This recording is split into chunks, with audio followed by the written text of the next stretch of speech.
Rachel Zegler was supposed to be Disney's next big thing, a rising star with a lead role in a live-action remake of Snow White backed by a billion-dollar studio, and a legacy that spans generations, but somehow that fairy tale turned into a total train wreck. Instead of praise, the film was ripped apart online, tanked at the box office, and now sits in the digital graveyard of Disney+, and at the center of it all, Rachel herself, who's now become more known for her political rants and awkward interviews than any on-screen magic. Let's rewind a bit. The problems didn't start when the movie hit theaters. They began before the first trailer even dropped. From a moment Rachel began speaking out about the story, about Disney, about politics, it started rubbing people the wrong way. She didn't just critique the classic Snow White, she dismissed it entirely, calling it outdated and problematic.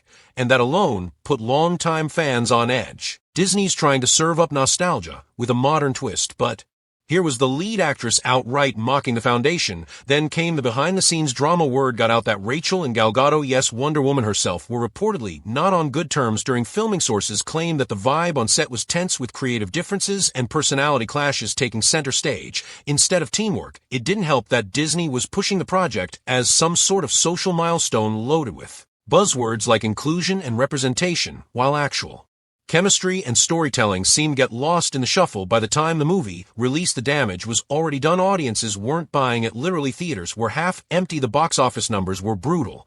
And when the film finally crawled onto Disney+, viewership was embarrassingly low. A film that was supposed to revive interest in classic fairy tales ended up becoming one of Disney's biggest recent disasters. And Rachel, well, instead of laying low and letting things cool down, she decided it was the perfect time to go on a political tear again. She blamed the backlash and her sudden drop in job offers on her outspoken views. In her words, she's a victim of a system that punishes actresses for speaking out. She claimed there's a double standard in Hollywood where men can rant about politics freely, but women get shut out if they do the same. It's not the first time she said this either, but it hit harder now because, frankly, she's not getting the roles she used to in a recent public statement. While that may resonate with some, many saw it as a diversion.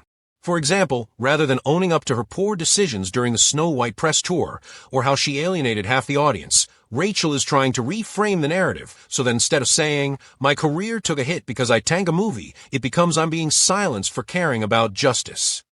Rachel claimed that Hollywood had become unrecognizable and blamed the industry for ignoring diversity, giving in to political pressure, and punishing people who stand up for what they believe. People have been outspoken about their political views for decades, from Robert De Niro to Alec Baldwin to Julia Roberts.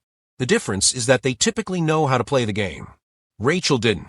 Instead of rallying her supporters, she alienated them by using her position in the spotlight to challenge the very system that was promoting her. While Rachel Zegler was walking the red carpet alongside A-list celebrities and accepting scripts from major studios at the height of her career, she decided to stir things up even more. Now, she is shooting independent films with small budgets and few theatrical releases, so most people won't even know about them. In another interview, Rachel acknowledged feeling as though she is no longer in the valued age bracket of Hollywood, which is a strange statement for someone barely in her 20s. However, it wasn't just about age. It sounded like she was grappling with the idea that perhaps she burned too many bridges too early, that perhaps the doors she thought would always be open have quietly closed one by one while she was too busy trying to win political debates instead of winning audiences. One of her current films is rumored to have a total budget of less than $10 million, co-stars Marissa Tomei, and that is a huge downgrade from Disney-level production. Hollywood's demands have always been harsh. Age, appearance, and behavior are all scrutinized, but Rachel didn't simply fall victim to the machine. Instead, she actively resisted it, called out, and then pretended to be shocked when it spit her back out. It's a difficult industry, but studios also want actors who can sell tickets, not stir up controversy. She said, "If you support Donald Trump, I don't want your business." This was one of the most talked about incidents that stoked the backlash. A significant portion of potential viewers were alienated by that sentence alone, which went viral, and not in a positive way, in a nation where millions of people still support him. Families who might have gone to see Snow White with their children abruptly decided to boycott the event, and videos of her interviews were circulated out of context on social media like wildfire. Although damaging, that moment became a turning point for many people. It was no longer just political, it was personal.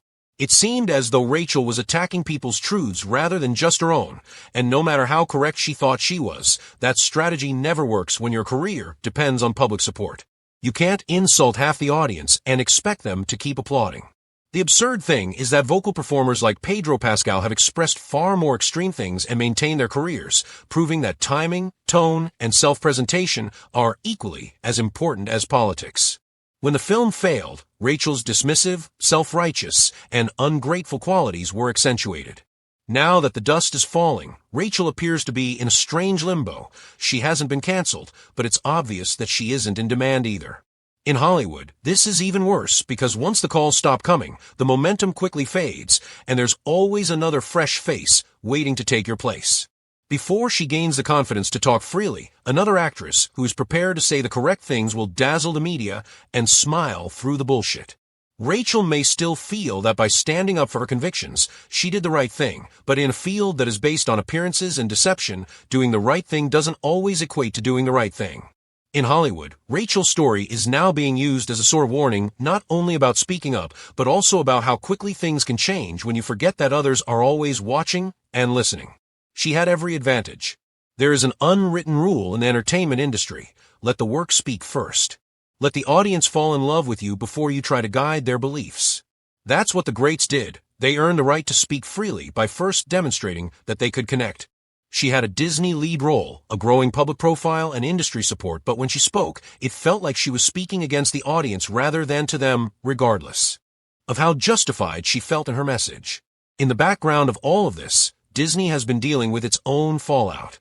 The Snow White remake wasn't just a box office failure, it symbolized a broader identity crisis within the company.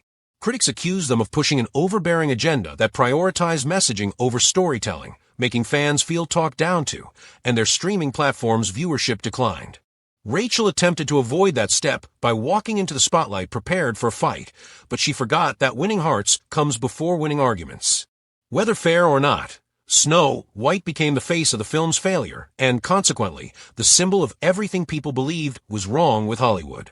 It wasn't just about her politics, it was also about timing, tone, and the impression that she represented a movement that cared more about statements than storytelling. However, it's not like she vanished. She's still working and active on social media, and her politics are still unapologetic, but there's a different energy now, less fire, more frustration. She recently talked about the gloomy times in Hollywood and how it seems like progress is being undone as studios are ignoring diversity. She is obviously upset and disillusioned, and perhaps below all the audacious remarks, someone is aware that being in the spotlight can be blinding if you don't know how to handle it. The unfortunate problem is that, while Rachel's talent is undeniable, it does not ensure longevity in this market. Timing and grace are equally important, and the offers she is now receiving reflect the industry's hesitancy. Tiny Film's restricted distribution, there is still time for her to make amends. She may refer to it as a brief setback, but others may see it as the consequences of a poorly planned ascent. The next few years will determine whether Rachel Zegler becomes a lasting name in the industry or just a headline from a messy chapter in Disney's history. Hollywood loves a comeback, but it will require more than activism. It will require choosing roles that remind people why she was chosen in the first place, a little humility, some distance from the fire, and a lot of wise decisions. Even if it's not facing her at the moment, the camera is still in the room, and if she's listening, she'll understand that sometimes quiet speaks louder than 1,000 words. Hollywood forgives but doesn't forget. The true question is whether she will give them an excuse to.